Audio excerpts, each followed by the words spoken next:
سلام دوستان، حال شما چطوره؟ خوبین؟ امیدوارم هر جا که هستید بهترینا براتون اتفاق بیفته. اومدم با یه ریدینگ دیگه و میخوایم یه پیام بگیریم از کارت ها و ببینیم در حال حاضر چه پیام مهمی کائنات برای ما دارن و چیزی که کارت ها دارن بهم نشون میدن روی نیتی که دارید.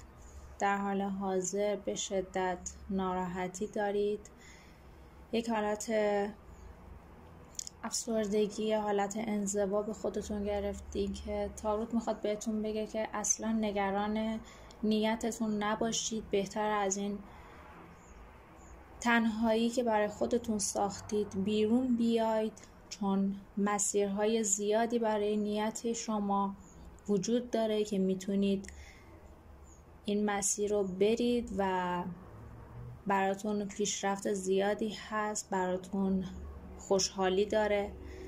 اصلا نگران هیچی نباشید، فقط کافیه به خودتون ایمان داشته باشید و از این تنهایی که برای خودتون ساختید بیرون بیاید و مسیر جلوتون رو در پیش بگیرید و ادامه بدید.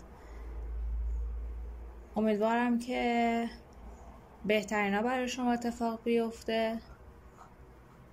هر روزتون پر از حال خوب و پر از خوشحالی باشه برای همه شماها. خیلی دوستتون دارم و تا ویدیو دیگه، خدا نگهدار.